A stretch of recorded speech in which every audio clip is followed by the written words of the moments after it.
এপ্রিলে নয়, ডিসেম্বরের মধ্যে নির্বাচন চায় বিএনপি। শুক্রবার রাতে দলের ভারপ্রাপ্ত চেয়ারম্যান তারেক রহমানের সভাপতিত্বে বিএনপির জাতীয় স্থায়ী কমিটির বৈঠকে এই সিদ্ধান্ত নেয় দলটি। এপ্রিলে জাতীয় নির্বাচনের ঘোষণা দেয়ায় পুরো জাতি হতাশ হয়েছে বলে মনে করে বিএনপি মহাসচিব মির্জা ফখরুল ইসলাম আলমগীর। সাব্বির আহমেদ জানাচ্ছেন বিস্তারিত।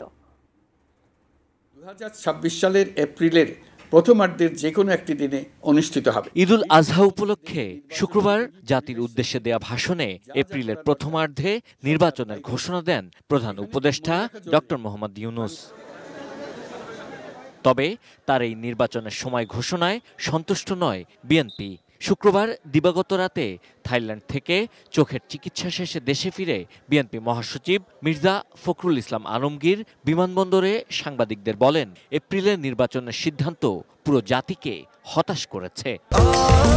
স্বাস্থ্যকর অল টাইম ফ্যামিলি কেক, সব সময় all time healthy life. April মাসের ঘোষণা করেছেন। নিঃসন্দেহে আসলে আমরা নয়, আমার গোটা জাতি হতাশ হয়েছে। এর আগে তাৎক্ষণিক ভিডিও বার্তায় দলের স্থায়ী কমিটির সদস্য সালাউদ্দিন আহমেদ বলেন, এপ্রিল মাস নির্বাচনের জন্য কোনো সঠিক সময় নয়। পাবলিক পরীক্ষা থাকে এবং আবহাওয়া সঠিক থাকে না।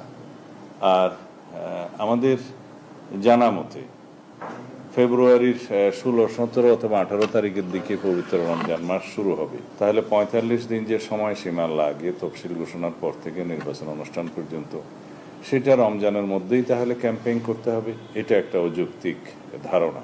জাতির প্রত্যাশা পূরণ হয়নি। প্রধান উপদেষ্টার নির্বাচনের সময় ঘোষণার পর শুক্রবার রাতেই দলের ভারপ্রাপ্ত চেয়ারম্যান তারেক রহমানের সভাপতিত্বে জাতীয় স্থায়ী কমিটির বৈঠকে বসে বিএনপি। প্রধান উপদেষ্টা তার বক্তব্যে রাজনৈতিক সীমা লঙ্ঘন করেছেন বলে বৈঠকে সমালোচনা ও ক্ষোভ প্রকাশ করেন স্থায়ী কমিটির সদস্যরা। পরে এক প্রেস বিজ্ঞপ্তিতে দলের সিনিয়র যুগ্ম মহাসচিব রুহুল কবির রিজভী জানান, ডিসেম্বরের মধ্যেই নির্বাচন দেওয়ার ব্যাপারে এখনও অনড় বিএনপি।